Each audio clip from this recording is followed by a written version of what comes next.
Hall adjacent to the Arts Center has been a symbol of Prince Albert's progress. Along with the new City Hall, an extensive landscaping program is helping to revitalize downtown Prince Albert.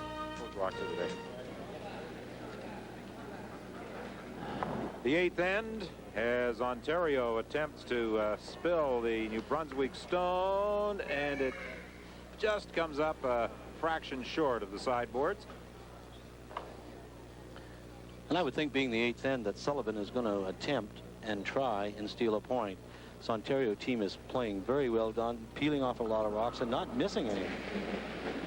And I think he's got to maybe junk it up a little bit, get some rocks out in front. You know, he's very successful in the first end in doing that. It was lying 3.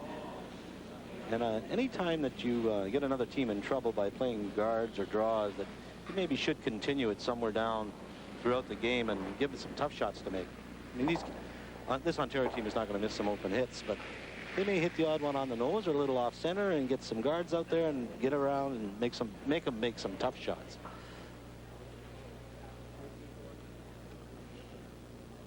Well, this year, for the first time, both the Junior Men's Championship and the Junior Women's Championship were held in the same facility during the same week. And earlier this afternoon, Julie Sutton of British Columbia won the Junior Women's crown, defeating Karen Purdy of Manitoba by a score of 5-4. And here we have New Brunswick and Ontario battling for the Pepsi Junior Men's crown. On so far in both games, the junior women's, of course the junior boys here, we played 17 ends. We thrown 272 rocks. There's only been 3-6, 15 points scored.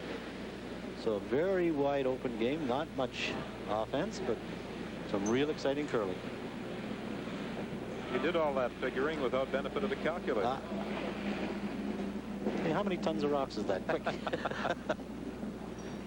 I know one thing. A couple of years ago, when we were over in Scotland, in Perth, at the World Junior Championship, when the Ursel foursome won the title, they tried to get you to throw that old 130 pound iron stone, and you had a little trouble with it. Also a bad back, a swollen knee.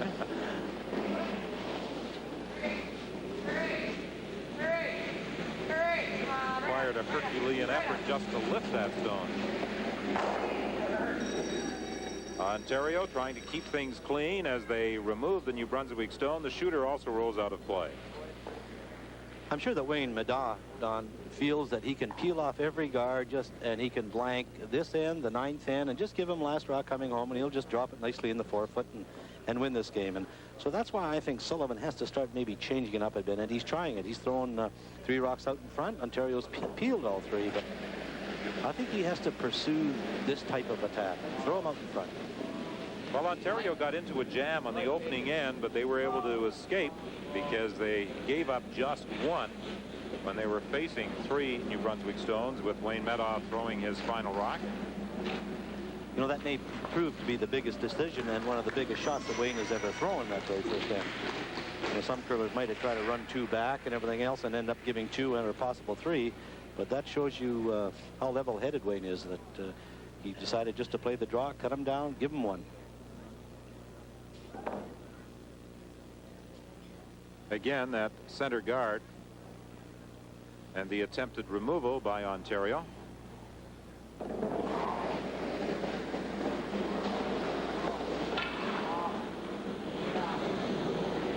Peter Corner may be a little wide. He's trying this one. He may have slipped it out a bit. Outside the broom, and of course in that spot there it runs very straight, and if you're a fraction outside the broom that your skip gives you, you're going to miss it. And now for Sullivan, chance to get in around the center guard. This is what he wants. This is his type of game, and you have to capitalize on it. We talked earlier about Darrell Burgess II being quite an athlete. Charles Sullivan, who is the New Brunswick third, is also quite involved in other sports than curling. A sailor, competed in the sailing competition in the 1985 Canada Games. Oh, here's a good-looking shot. Now they got to bring it in a little bit. Now that's a good curling shot. Well behind the guard, in front of the tee line, not quite on the forefoot, but very close. And Madaw has no choice but to run the front one. Well, the New Brunswick ladies are providing support for this New Brunswick rink in this championship game. There were possibilities that the same province could have been involved in the final for both the junior women's championship and the junior men's crown, but last night that semifinal win by Ontario over BC eliminated that possibility. You want to make sure they roll that shooter off. That's exactly what they did. Now, a lot of people might say, well, Don, why didn't he draw in around there? There's a center guard. He could maybe get two this way. But I think that Wayne has decided that he's going to say, okay, New Brunswick, you put up two perfect guards, and even if you do, with my last one, I may just drop it right on the forefoot. By coming around, if he just happens to rub it and stay in the open, then New Brunswick hits and rolls behind cover again. He's in a lot of trouble. So he played really the safe shot here. And it's going to be up to James Sullivan to put a perfect guard on. 12 rinks competing for the junior men's championship, 11 for the junior women's title. Northern Ontario is not represented in junior women's playdowns.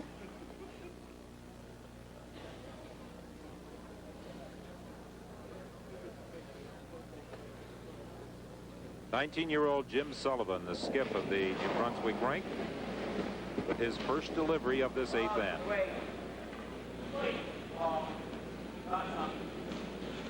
Charlie Sullivan watching the line. Of course, the front end of Danny Alderman, Daryl Burgess watching the weight. Now you hear him yelling, "Movo, Movo." That's a pretty good looking shot. That is a good curling shot again. Look at that. Right in line.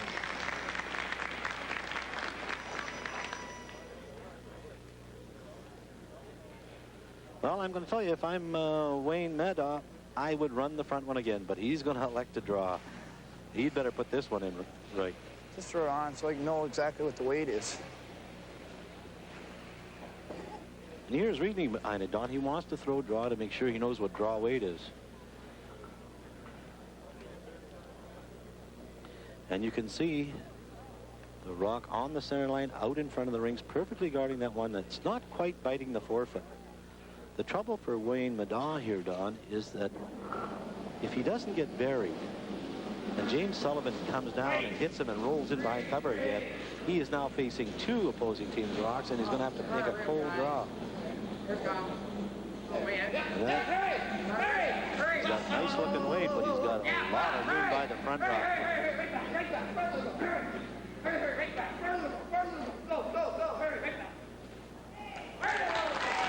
Well, he has the shot shown sitting in the 4-foot circle, but it appears to be fully exposed. Although that long center guard could cause some problems. Well, I think for James Sullivan, he'd like to come down and maybe hit this one, Don, and just roll over to the edge of the 4-foot here. There's an awful difference between drawing against one versus drawing against two.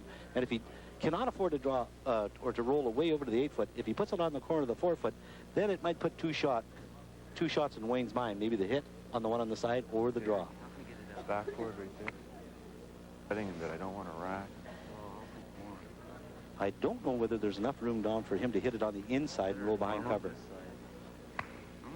Yeah. Like, okay.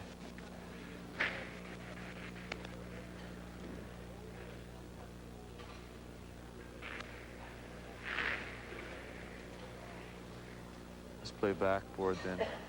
Whoa, whoa. I think that's good. Sweepers can hold it. You hear what he said? Sweepers can hold it. We saw two previous instances where he had takeouts and he upped his weight a little. Well, that's what he has to be careful of here. He cannot overthrow it and get a little bit wide, or he may just pass it altogether. He wants to just throw a nice controlled weight, and you heard him said the sweepers can hold it. You know, sweepers can hold the rock on line. But if you throw it 100 miles an hour, even the Hoover Company couldn't hold it. Maybe that's why they added Daryl Burgess to the rink. He's a sprinter.